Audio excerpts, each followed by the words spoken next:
teman-teman. Dalam video ini, kami akan menjelaskan tentang uji dua sampel bebas di mana varians populasi tidak diketahui dan diasumsikan kedua varians populasi berbeda.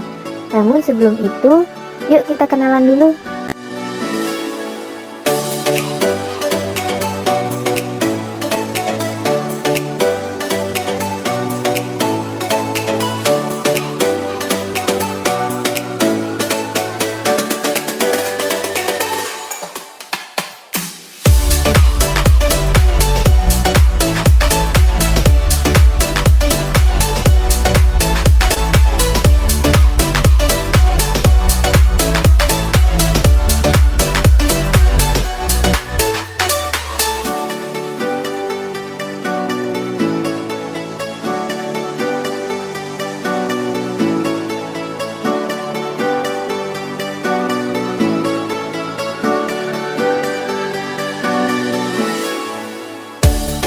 Nah, itu dia tadi perkenalan dari kelompok kami. Tanpa berlama-lama lagi, yuk kita simak video berikut ini.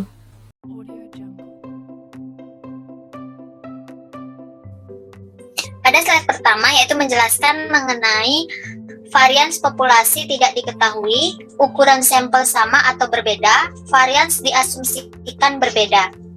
Tes ini juga disebut dengan Welch's test dan hanya digunakan apabila varians diasumsikan berbeda. Dalam kurung, baik ukuran sampelnya sama ataupun berbeda. Berikut cara menghitung T statistiknya, yaitu T value sama dengan X bar 1 min X bar 2 per S X bar 1 min X bar 2, di mana S X bar 1 min X bar 2 sama dengan akar dari varian 1 kuadrat per N1 ditambah varian 2 kuadrat per N2. Untuk menentukan degree of freedom menggunakan rumus sebagai berikut. df sama dengan kurung buka varian 1 kuadrat per N1 ditambah varian 2 kuadrat per N2 kurung tutup pangkat 2 per kurung buka varian 1 kuadrat per N1 kurung tutup pangkat 2 per kurung buka N1 min 1 kurung tutup ditambah kurung buka varian 2 kuadrat per N2 kurung tutup pangkat 2 per kurung buka N2 min 1 kurung tutup. Persamaan ini juga dikenal dengan persamaan Welch-Satterthwaite. Selanjutnya ialah contoh kasus perpajakan. Contoh kasusnya ialah pada tahun 2016 sampai 2017 pemerintah melaksanakan tax amnesty di Indonesia. Diharapkan setelah adanya tax amnesty ini penerimaan pajak menjadi meningkat. Pada penelitian ini populasi diambil dari data KPP yang ada di Pulau Jawa dan Pulau Sulawesi. Dalam penelitian ini, peneliti mengajukan hipotesis nol yang mengatakan tidak terdapat perbedaan yang signifikan terhadap persentase peningkatan pendapatan pajak antara KPP di Pulau Jawa dengan di KPP Sulawesi. Peneliti menggunakan 10 KPP yang ada di Pulau Jawa dan 10 KPP yang ada di Pulau Sulawesi untuk dijadikan sampel. Taraf kepercayaannya pun 95% untuk menguji hipotesis. Tidak diketahui varians kedua populasi, namun varians kedua populasi diasumsikan tidak sama. Dari data sampel, ujilah apakah terdapat perbedaan yang signifikan terhadap persentase peningkatan pendapatan pajak antara KPP di Pulau Jawa dengan KPP di Sulawesi. Baik, materi selanjutnya akan dijelaskan oleh rekan saya yaitu Lina. Baik, di sini saya akan menjelaskan lanjutan kasus dari slide sebelumnya. Jadi, tabel ini merupakan data persentase peningkatan pendapatan antara KPP yang ada di Pulau Jawa dengan KPP yang ada di Pulau Sulawesi. Yang pertama yaitu KPP di Pulau Jawa.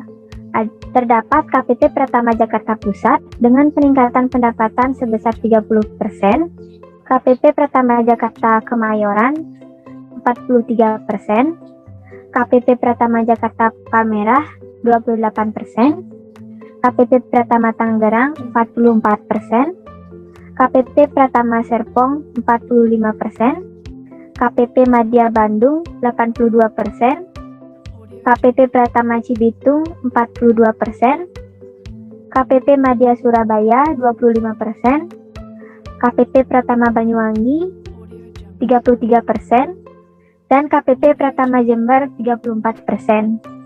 Sedangkan 10 KPP yang ada di Pulau Sulawesi, yang pertama yaitu KPP Pratama Poso dengan peningkatan pendapatan sebesar 27%, KPP Madya Makassar 33%, KPP Madya Toli-Toli 32%, KPP Pratama Bulukumba 43%, KPP Pratama Bantaeng 33%, KPP Pratama Maros 22%, KPP Pratama Ternate 43%, KPP Pratama Mamuju 29%, KPP Pratama Kendari 34%, dan KPP Pratama Manado 54%. Nah, selanjutnya yaitu kita akan membahas tentang penyelesaian kasus dari kasus perpajakan tersebut. Adapun langkah pertama dalam melakukan pengujian hipotesis yaitu menyusun hipotesis yang akan diuji. Dari soal tadi ditanyakan apakah terdapat perbedaan yang signifikan terhadap persentase peningkatan pendapatan pajak antara KPP di Pulau Jawa dengan KPP di Pulau Sulawesi.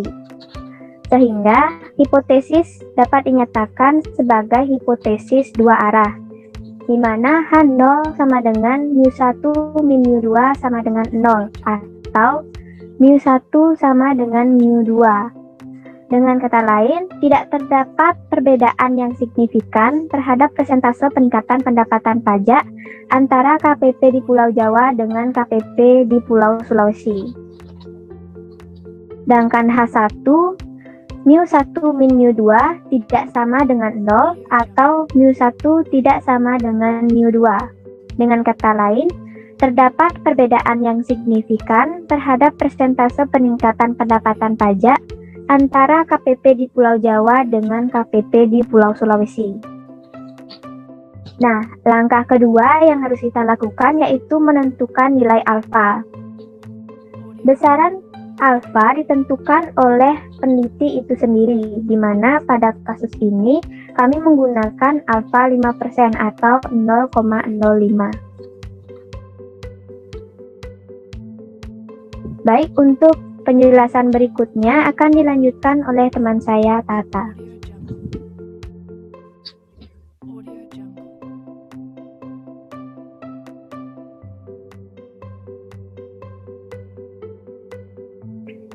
Baik, setelah tadi kita telah menentukan nilai alfa, selanjutnya pada tahap ketiga kita akan menentukan statistik uji. Karena varian 1 kuadrat dan varian 2 kuadrat tidak diketahui, maka statistik uji yang digunakan adalah uji T.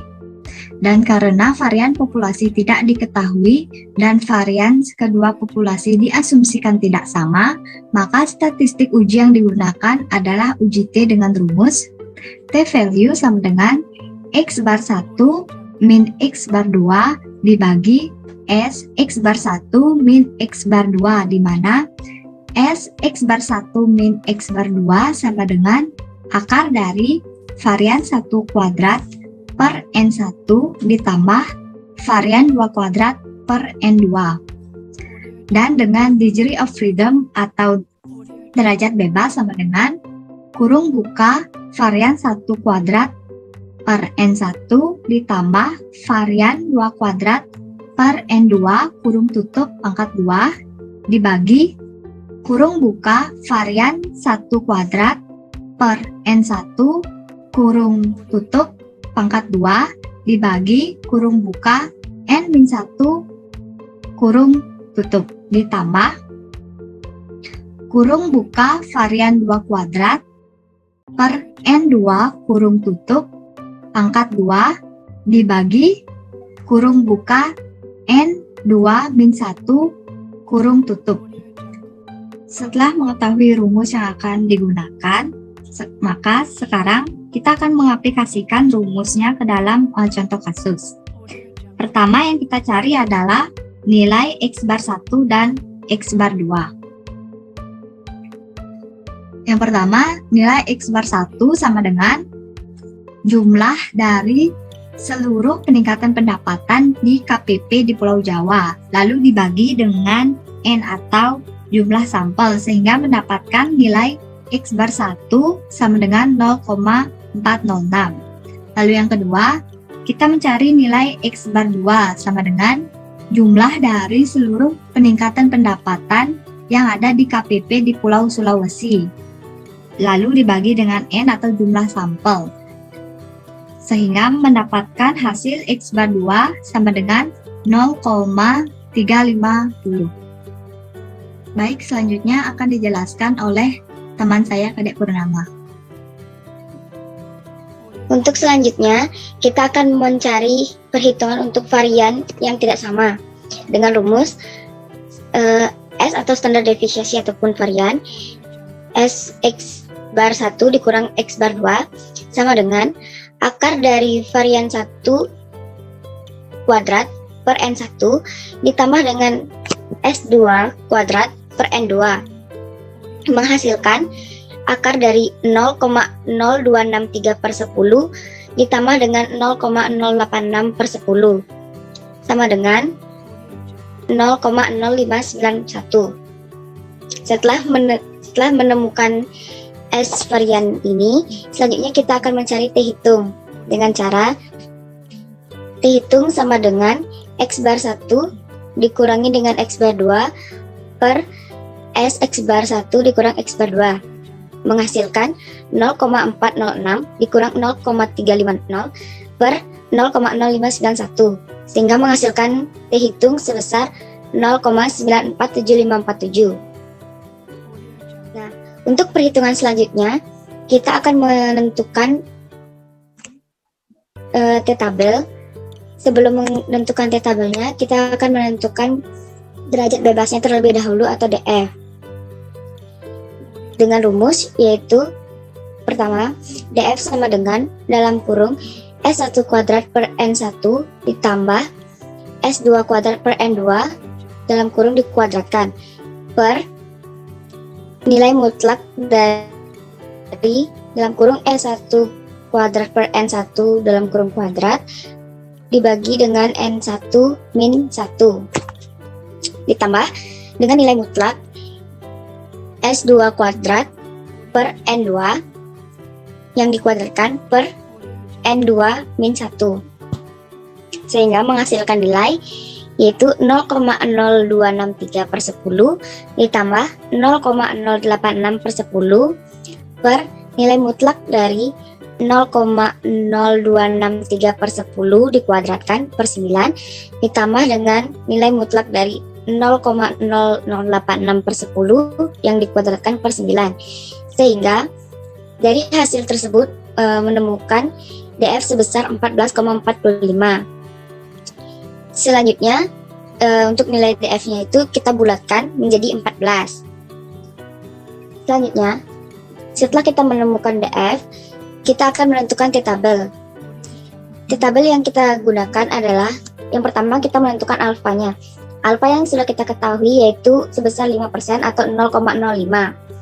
Selanjutnya kita cari untuk kolom bagian 0,05. Selanjutnya dibagi dengan 14. 14 tersebut adalah hasil dari DF tersebut. Selanjutnya kita akan menarik garis agar ada pertemuan antara 0,05 dengan 14 yaitu menemukan di titik 2,14479. Jadi T tabel untuk kasus ini adalah sebesar 2,14479. Nah, untuk perhitungan selanjutnya akan dijelaskan oleh teman saya, Twinda. Aturan penolakan H0. Kriteria penolakan H0 pada uji T 2 sampel bebas. Hipotesis dua arah H0 sama dengan mu1 sama dengan mu2. H1 sama dengan mu1 tidak sama dengan mu2. Dengan kriteria penolakan H0, nilai mutlak t-value lebih besar daripada t-tabel. Hipotesis satu arah yaitu kanan. H0 sama dengan mu1 lebih kecil sama dengan mu2. H1 sama dengan mu1 lebih besar daripada mu2. Dengan kriteria penolakan H0, t-value lebih besar daripada t-tabel. Hipotesis satu arah yaitu kiri, H0 sama dengan mu1 lebih besar sama dengan mu2. H1 sama dengan mu1 lebih kecil daripada mu2. Dengan kriteria penolakan H0, t-value lebih kecil daripada min t-tabel. Jadi, karena kita menggunakan hipotesis dua arah, maka kriteria penolakan H0-nya adalah nilai mutlak t-value lebih besar daripada t-tabel. Yang kelima, menyatakan keputusan. Nilai mutlak t hitung sama dengan 0,947547. Nilai t-tabel sama dengan 2,14479. Karena nilai mutlak t hitung lebih kecil daripada t-tabel, maka gagal menolak H0 atau menerima H0. Yang keenam, menyatakan kesimpulan. Karena gagal menolak H0 atau menerima H0, artinya tidak terdapat perbedaan yang signifikan terhadap persentase peningkatan pendapatan pajak antara KPP di Pulau Jawa dengan KPP di Pulau Sulawesi. Sekian penjelasan yang dapat kami sampaikan. Terima kasih sudah menonton.